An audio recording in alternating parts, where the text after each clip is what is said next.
pour nous faire cette présentation, hein, tout en détail. Donc, pourquoi ce choix? Nous avons parlé de cela avec nos conseillers. Le label peut participer à l'économie, en sachant que le domaine touristique fait partie de l'économie importante aujourd'hui dans une ville comme la nôtre, avec les atouts que nous avons. On ne doit pas négliger justement cet atout touristique qui peut participer à la démarche économique de notre cité.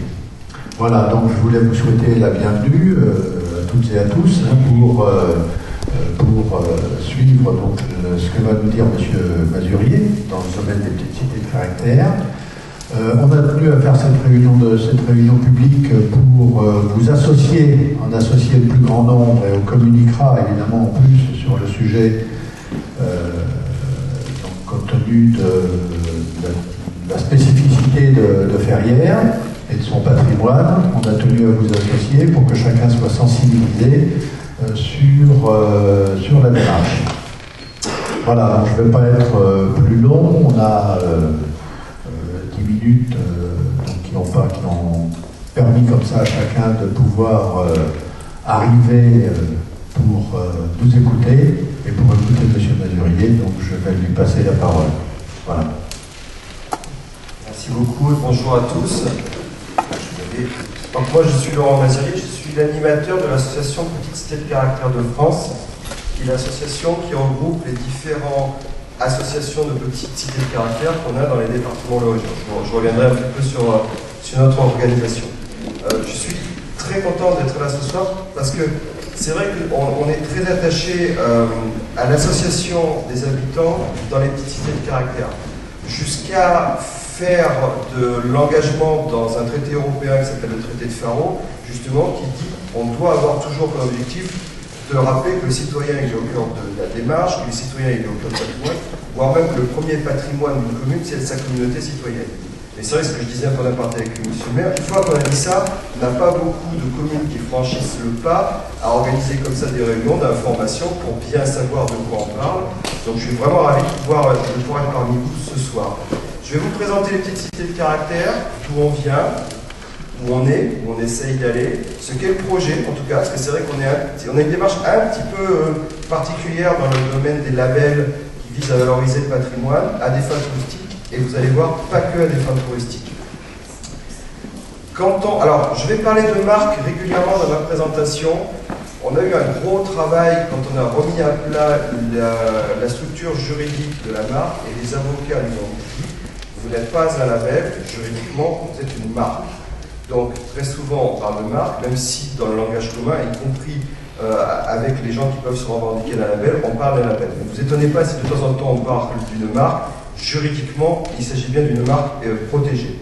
Donc, je reviens un petit peu aux origines du projet, et donc je fais un retour 40 ans en arrière. 40 ans en arrière, on est au milieu des années 70, et on est sur une approche du patrimoine en France qui est très centrée sur les monuments historiques.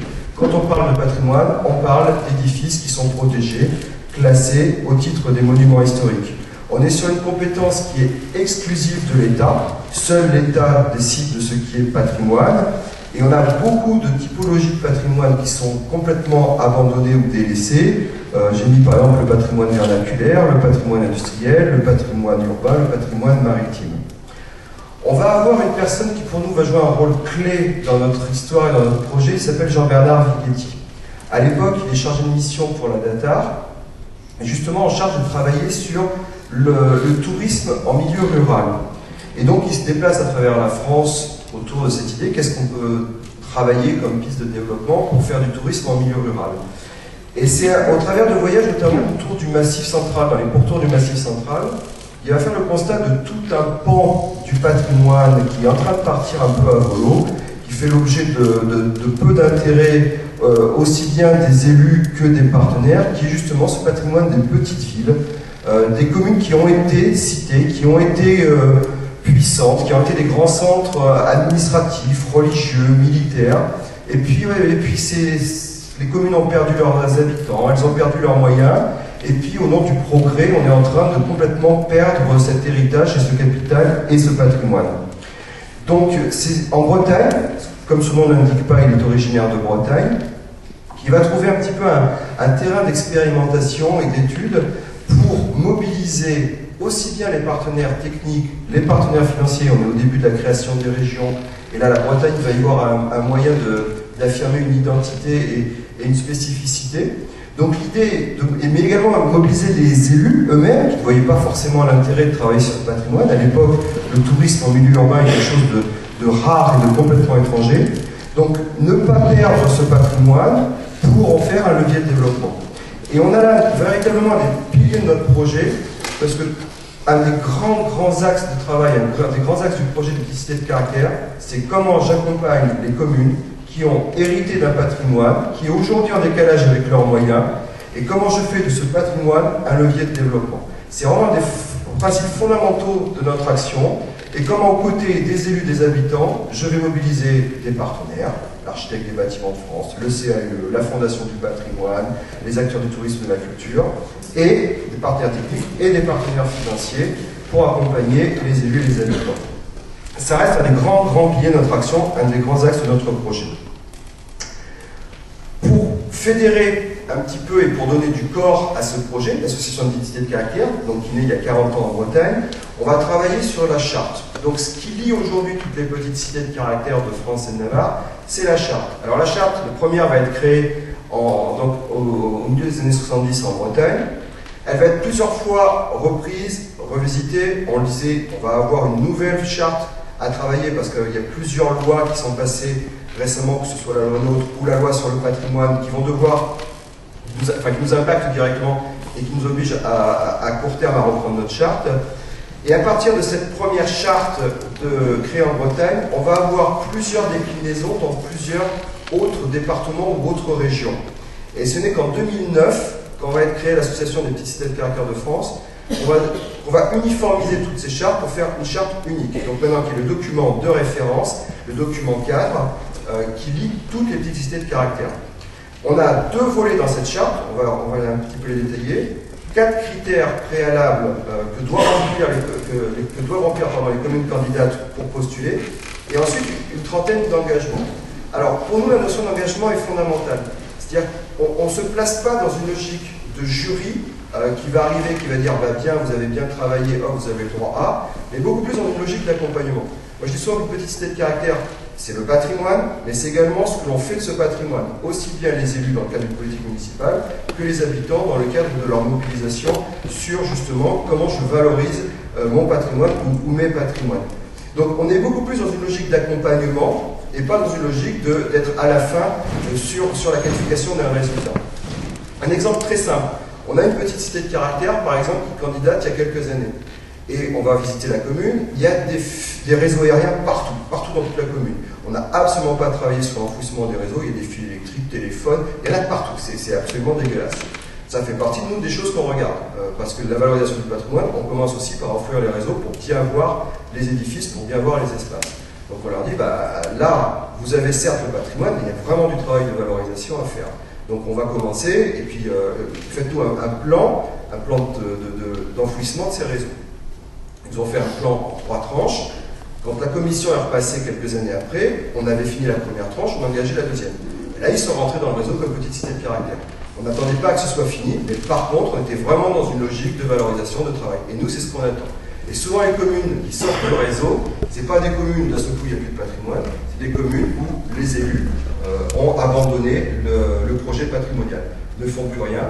Or, on sait que nous, un projet patrimonial, il se construit sur du long terme, dans la durée, il ne se faut pas de la rupture, c'est des petits efforts, chaque année, des petits engagements. On a des communes qui sont, comme ça, des communes aujourd'hui qui sont devenues remarquables, mais derrière, il y a 30, 35 ans de travaux continus, réguliers, avec des règles qui sont posées. Donc ça, cette notion d'engagement avec les élus pour un travail sur la durée, et donc d'accompagner cette démarche, elle est pour nous fondamentale. Alors, premier critère pour devenir une petite cité de caractère, en fait, 2 critères qui sont regroupés au sein, c'est qu'on est dans une cité et pas dans un village. Alors nous, on est très attachés à ce mot de cité, qui, on va le voir après d'un point de vue touristique, qui nous permet de nous démarquer, mais on est vraiment dans des villes ou dans des communes qui ont été villes. C'est-à-dire que la cité, d'un point de vue étymologique, c'est le cœur historique de la ville. C'est vraiment la partie urbaine, le cœur de l'urbanisme. Donc nous, on est très attachés à des communes, effectivement, qui vont présenter les caractéristiques d'un patrimoine urbain. Même si aujourd'hui il n'y a plus que 500 habitants, on va retrouver des caractéristiques, une typologie de patrimoine qui est des patrimoines de type urbain. Alors pour les Bretons qui ont été à la genèse du projet, c'est assez facile la définition de la cité. C'est les remparts, c'est les portes de ville, c'est les maisons mitoyennes, les maisons à pans de bois, c'est certaines maisons qui traduisent des fonctions de centralité, la maison de justice, les halles, le château, l'église, etc. Cette définition, elle n'est pas applicable partout.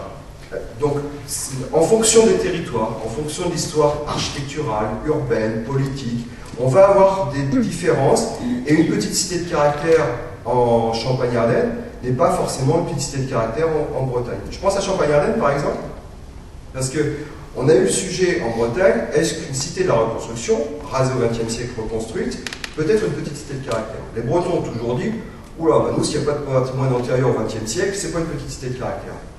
Évidemment, en Champagne-Ardenne, l'histoire n'est pas tout à fait la même qu'en Bretagne, donc la réflexion a été différente, et à un moment, ils ont dit, non, mais c'est aussi notre histoire urbaine, notre histoire architecturale. Et là, ils ont défini des critères propres à Champagne-Ardenne, et on a des cités de la reconstruction, on a repris les plans initiaux, on a une vraie réflexion en termes d'urbanisme, en termes de matériaux, etc., qui font qu'on a des petites cités de caractère, qui sont des petites cités de caractère qui ont été complètement détruites au XXe siècle, et reconstruites après. Donc, on est quand même donc sur l'idée un patrimoine de type urbain, une histoire urbaine, une histoire de cité, et c'est ce qu'on va inviter le visiteur à découvrir. Venez découvrir une histoire de cité, et après un lieu de vie. Et ça, on est très attaché à cela. On n'est pas dans une vision sanctuarisée, muséifiée de la cité. On est dans l'idée que le patrimoine, il est vivant. Ce dont on est le plus fier, c'est quand on a pris des édifices patrimoniaux et qu'on a changé les usages pour les adapter à l'usage du XXe siècle. On est très fier aujourd'hui de partenariats avec l'Agence nationale pour l'amélioration de l'habitat, pour intervenir sur des cœurs de cité, pour remettre du logement, pour remettre de l'habitant, etc., etc. Donc un lieu de vie contemporaine, un lieu de plus de culture, un lieu d'histoire, etc. Une politique locale qui s'appuie sur ce patrimoine pour construire un projet de développement, et une invitation à découvrir ce patrimoine remarquable. Donc on est vraiment sur la cité. On a un critère en termes de nombre d'habitants aujourd'hui. Petite cité de caractère, c'est moins de 6 000 habitants. Maintenant, si vous avez suivi un petit peu les lois, et notamment cette loi qu'on appelle la loi NOTRe, qui incite les communes à se regrouper, à fusionner pour faire des communes nouvelles, c'est un critère qu'on ne va pas pouvoir tenir très longtemps parce qu'aujourd'hui on a des petites cités de caractère qui, parce qu'elles ont fusionné et qu'elles ont créé des communes nouvelles, dépassent largement ce seuil. Deuxième caractéristique, et là on est toujours dans les postulats, donc dans ce qu'une commune doit avoir pour prétendre à la petite cité de caractère, détenir un patrimoine protégé. Donc l'idée est d'avoir aujourd'hui des entrées pour mobiliser autour des élus, autour des habitants, les partenaires techniques autour de ce patrimoine. Donc pour postuler, notre charte nationale dit qu'une commune doit avoir à minima soit un patrimoine protégé au titre des monuments historiques ou une zone de périmètre architectural, patrimoine protégé, zone de périmètre, protection, patrimoine architectural, urbanistique et paysager, ZPPAUP, soit une AVAP, aire de valorisation de l'architecture et du patrimoine, ou un PSMV, plan de sauvegarde et de mise en valeur, c'est pour les secteurs sauvegardés. Donc l'idée c'est d'avoir des outils pour faire de l'urbanisme avec des outils qui sont centrés sur la problématique patrimoniale. Même si une commune peut candidater avec entre guillemets seulement un monument historique, très vite, elle doit mettre en place un document d'urbanisme de type ZPPAUP AVAP. On a fait le point à la fin 2015, 116 petites cités de caractère, 97 ont ce type de document d'urbanisme. Certaines ont des documents supérieurs et un peu plus exigeants, et d'autres sont dans des cas particuliers, notamment des sites protégés. Donc c'est vraiment une des caractéristiques des petites cités de caractère, d'avoir ces outils qui placent le patrimoine au cœur de la réflexion sur l'urbanisme. D'ailleurs, c'est le cas à Ferrières, puisque vous avez déjà ce type de document. Ensuite, le troisième critère, et ça, on accompagne les élus dans ok, on voit votre patrimoine, d'où vous venez, où vous êtes, mais également on vous demande où est-ce que vous allez. Donc on demande d'avoir un programme pluriannuel de valorisation du patrimoine, c'est-à-dire que les élus s'obligent à voir au service de quoi ils mettent ce patrimoine, et donc d'avoir une feuille de route sur qu'est-ce que je vais conduire comme opération dans les 5 ans à venir? Je dis 5 ans parce qu'on est sur un contrôle qualité avec un point régulier tous les 5 ans. Qu'est-ce qu'on a comme projet sur notre patrimoine pour les 5 ans? Et comment ce projet, je le construis avec les habitants, avec les partenaires techniques, avec les partenaires financiers, avec les départements, avec la région, etc. etc. Donc, et c'est là que parfois nos réseaux jouent un rôle important. On a eu récemment le cas dans une commune de Charente, quand on va les voir et qu'on leur demande un programme pluriannuel, ils nous disent on va faire une station d'épuration. Bon, comme programme pluriannuel de valorisation du patrimoine, on a trouvé ça un peu léger. Donc on a dit on va attendre avant de donner une décision, mais par contre, on vous invite à provoquer une réunion, et donc nos partenaires en général jouent le jeu, donc ils se sont réunis avec l'architecte des bâtiments de France, le CAUE et l'agence départementale touristique, et les petites cités de caractère, et ensemble avec les élus, on dit qu'est-ce qu'il y a à faire, quelles sont les priorités, quels sont les moyens, quelles sont les subventions, et qu'est-ce qu'on peut mettre en place justement comme programme pour les 5 années à venir. Et c'est là qu'on joue notre rôle aussi d'accompagnateur. Et puis après, les engagements. Alors les engagements, je ne les ai pas repris dans une liste détaillée, mais les engagements, c'est qu'on fait le point, quand on vient à la rencontre des communes, sur les espaces publics, l'enfouissement des réseaux, le traitement de la voirie, les places, le fleurissement, etc., etc. Entretien et valorisation du bâti public.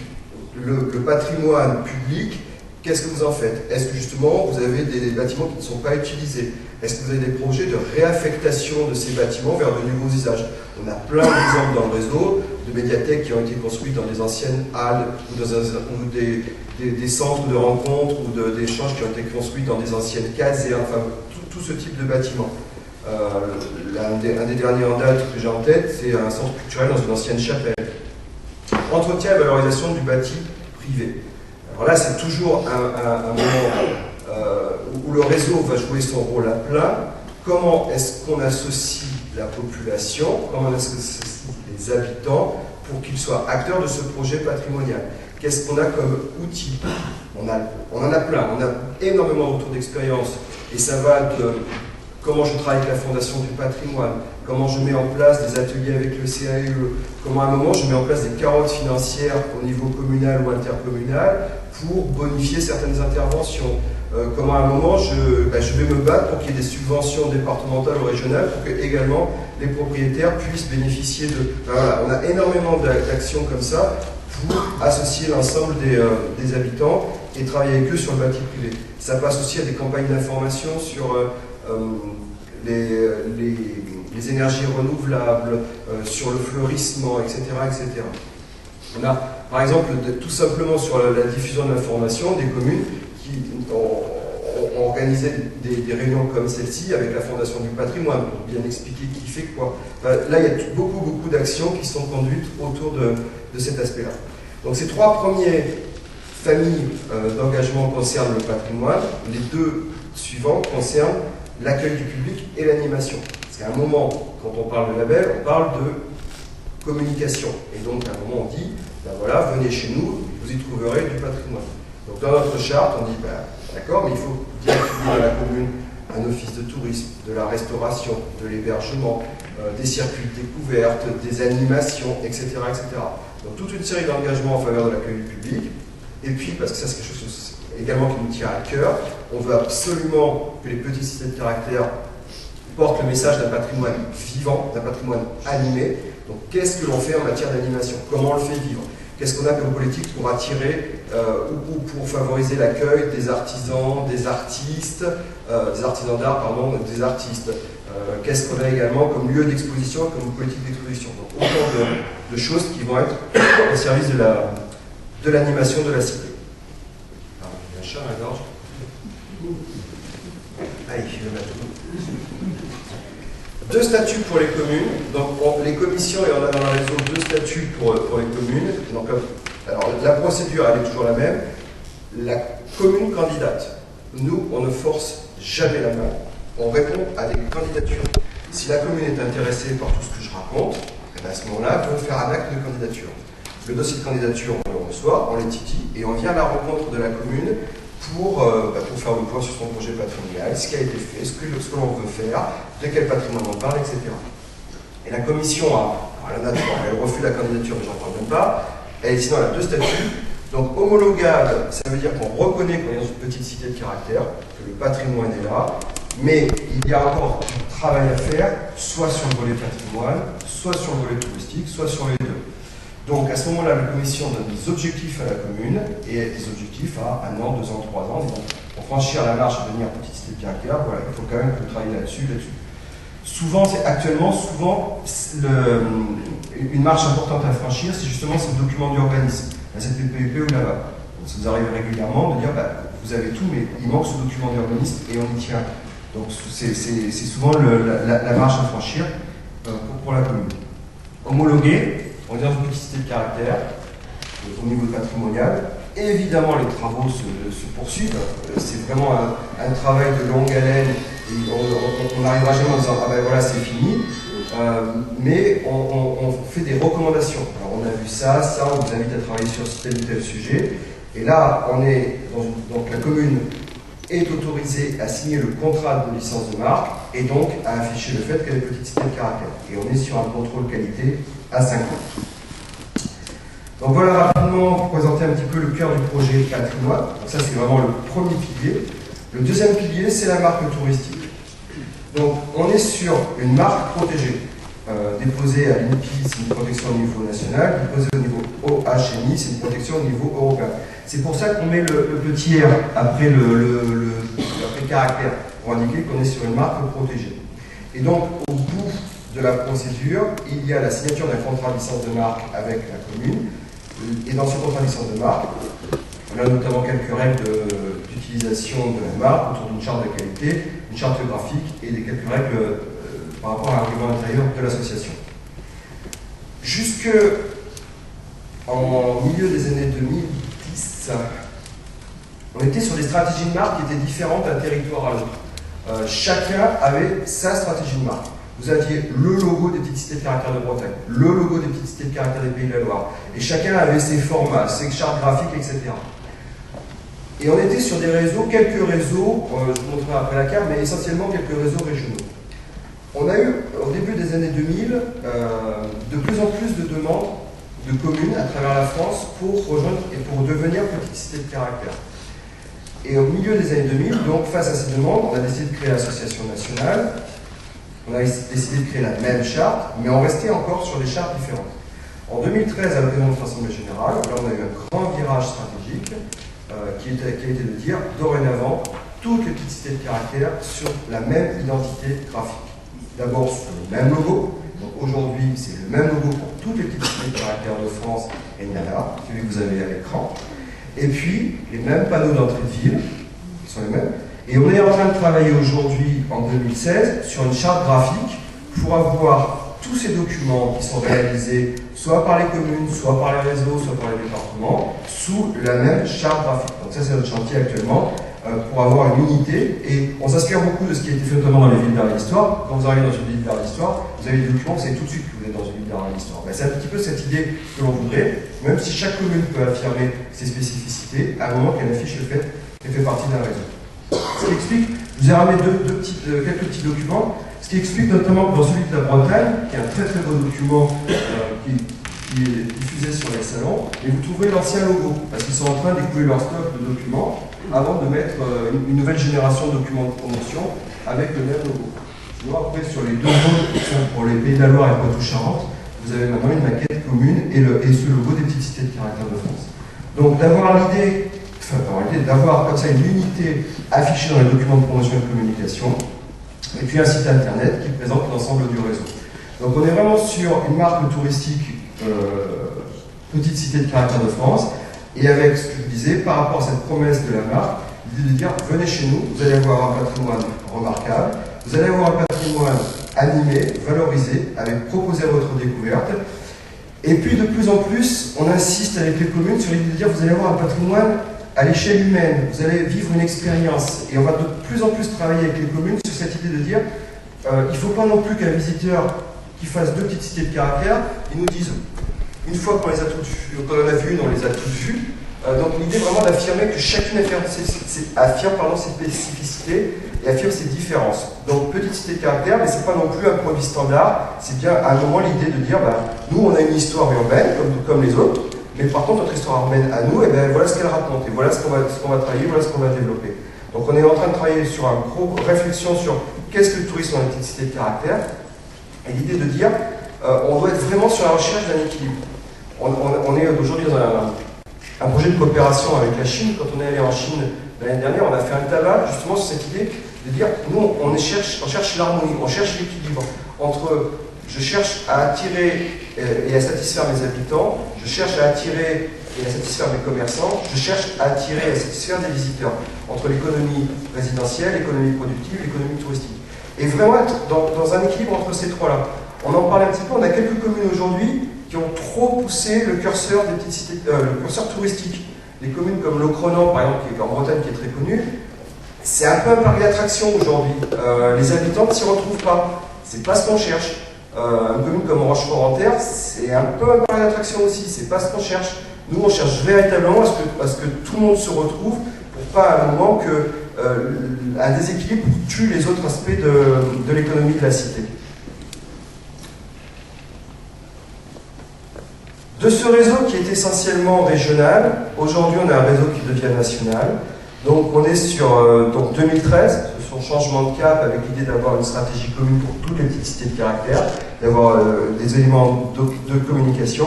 Et depuis, c'est un peu l'explosion. On est sur un rythme de développement très important. Freiner un petit peu, vous avez la chance de n'être pas concerné, pour l'instant j'espère que ça durera par ces fusions de régions, parce que ça nous met un bazar sans nom dans les grandes régions du sud-ouest et les grandes régions de l'est avec qui on travaillait beaucoup. Et on est sur un rythme de croissance qui devient exponentiel puisqu'on est sur un développement sur l'ensemble du territoire aujourd'hui. En Aplat, c'est les territoires où on a aujourd'hui des petites cités de caractère, fin 2015, et en Achuré, c'est tous les territoires où j'ai des contacts, soit avec des départements, soit avec des régions, soit avec des communes elles-mêmes, pour rentrer dans le réseau. Donc vous voyez que ça touche de plus en plus de territoires. Alors, chose importante, premier pilier, le tout patrimoine, deuxième pilier, le tourisme, troisième pilier, le réseau. Alors ça aussi, c'est une dimension fondamentale de notre projet. Et souvent d'ailleurs, c'est un modèle, on ne s'en rend pas forcément compte quand on est dedans, mais avec le recul, c'est vraiment une spécificité de notre réseau. On est un réseau qui se construit par la base. On est un réseau qui se construit par les besoins et par la volonté des communes. Et on n'est vraiment pas dans une démarche descendante, on n'est pas un truc qui arrive de l'État en vous disant ce que vous allez faire, on est vraiment sur une démarche ascendante à partir des élus, des habitants, des communes. Donc on garde ça avec l'idée de créer des réseaux locaux. Moi je dis que si une commune, elle est toute seule dans son département, dans sa région, petite cité de caractère, il va manquer un des piliers du projet. Parce que c'est localement aussi, c'est un des points forts de notre projet, que localement, à l'échelle d'un département, parfois c'est une région, des élus ou des habitants se retrouvent et partagent ces problématiques, et donc partagent des expériences, et donc partagent des moyens. Et notamment, on a aujourd'hui tout un maillage comme ça de réseaux, petite cité de caractère de Bretagne, petite cité de caractère de Pays de la Loire, petite cité de caractère de Poitou-Charentes, petite cité de caractère de Champagne, etc., avec des animations qui sont portées par ces réseaux, avec des actions qui sont portées par ces réseaux, et avec également une autonomie, justement, pour faire vivre, attribuer la marque dans ces réseaux, et donc leurs propres actions de communication et de promotion.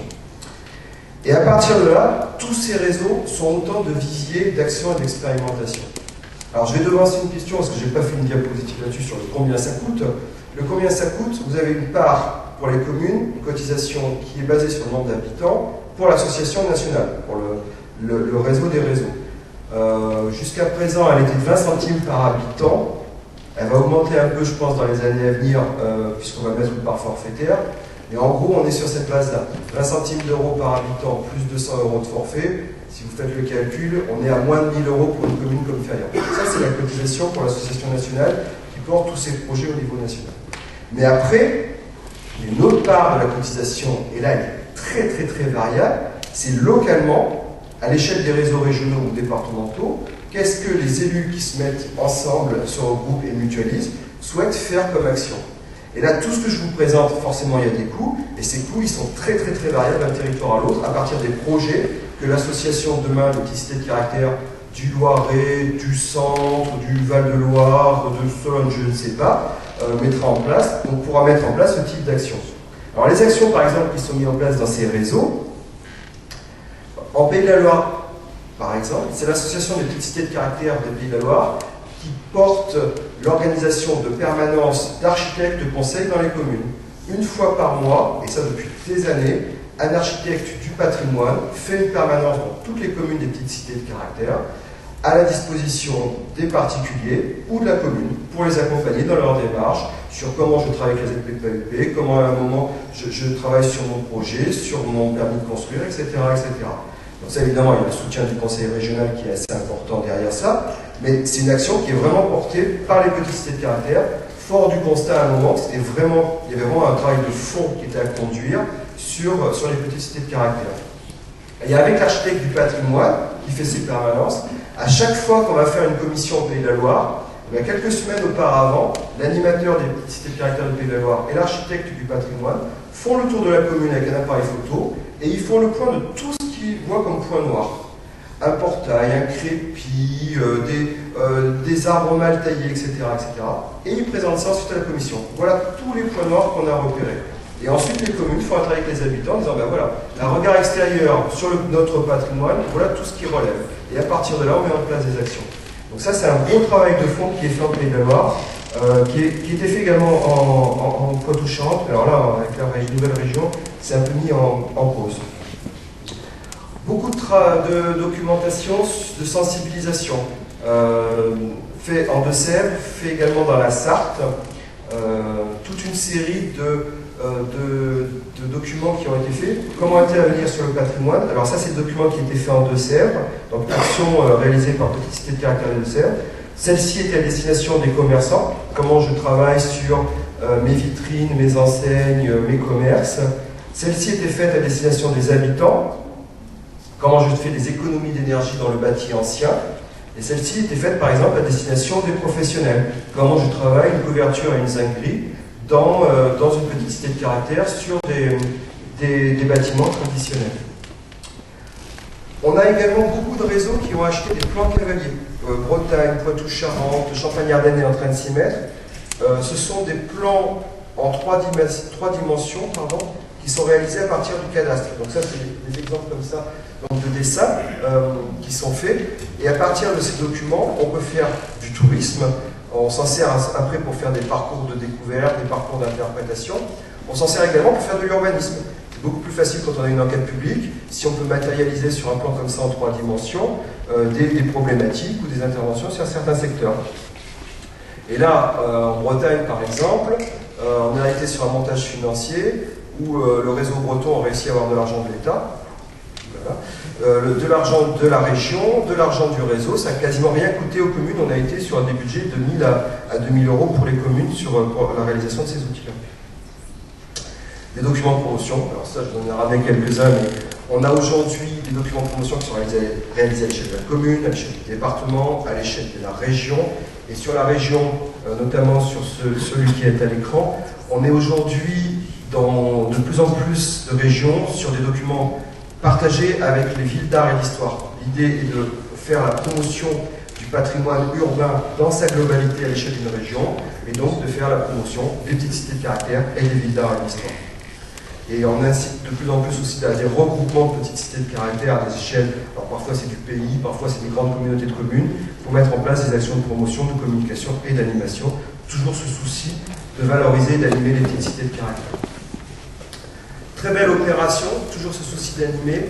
En Bretagne, Petite Cité de caractère de Bretagne organise depuis 2005 une opération qui s'appelle l'art dans les cités. L'art dans les cités, c'est l'accueil, alors c'est des opérations qui se déroulent sur 2 ans, accueil d'artistes étrangers. Souvent on prend un pays, où l'année dernière c'était Congo et Madagascar, donc des artistes qui viennent d'un pays en résidence itinérante dans les petites cités de caractère, donc ils vont tourner, il y en avait en Bretagne, donc ils vont tourner d'une petite cité de caractère à l'autre, accueillis par les habitants, par les élus.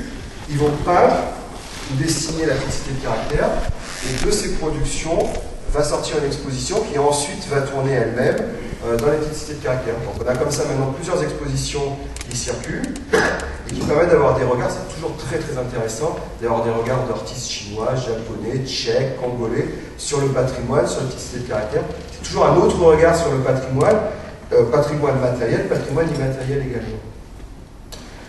Alors également, il y a un axe sur lequel on travaille de plus en plus, c'est l'idée de dire, on parle beaucoup dans la petite cité de caractère du patrimoine, mais est-ce qu'on ne va pas élargir maintenant sur les patrimoines, et notamment sur des patrimoines immatériels. On travaille beaucoup avec la fête de la gastronomie. Alors ça, c'est le pilote, là, c'est le petite cité de caractère de Champagne-Ardenne. Ils sont en train de travailler sur tout ce qui est patrimoine culinaire et pour un partenariat avec la fête de la gastronomie. Donc il y a la fête de la gastronomie, c'est une manifestation qui se déroule fin septembre et on est en train de voir si on ne peut pas construire un partenariat.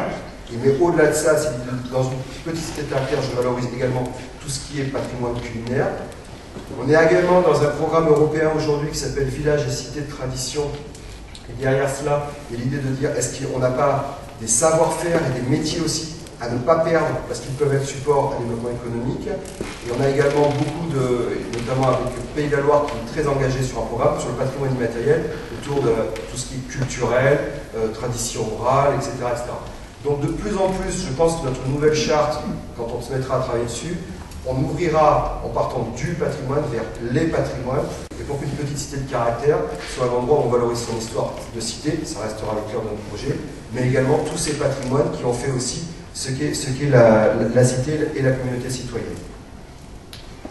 Et puis évidemment des animations, alors là je ne les ai pas toutes reprises, mais par exemple c'est le réseau des petites cités de caractère des Pays de la Loire qui porte des concerts avec des concerts assez haut niveau pendant l'été à travers une manifestation qui s'appelle les Nuits musicales en Vendée romane. Juste pour conclure et avant de répondre à toutes vos questions, 40 ans plus tard, on a toujours, avec le projet de petite cité de caractère, une démarche d'accompagnement d'élus et d'habitants qui souhaitent concilier le développement de leur commune et la valorisation de leur patrimoine. Ça, c'est vraiment le cœur de notre projet. Comment je fais de cet héritage un levier de développement.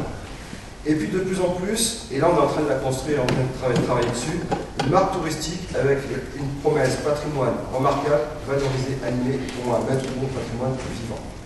Et puis derrière cette double approche, et ça c'est très important pour nous, on n'avance pas seul, on avance avec les acteurs du patrimoine, de la culture, de l'urbanisme, de l'habitat, du tourisme, de façon à ce que ce soit vraiment cette transversalité dont on a plein la bouche. Alors on essaye nous de la traduire très concrètement autour du projet patrimonial. Voilà, très rapidement et évidemment à votre disposition pour toutes vos questions et tous vos compléments d'information. Et très rapidement présenter le projet des petites cités de caractère.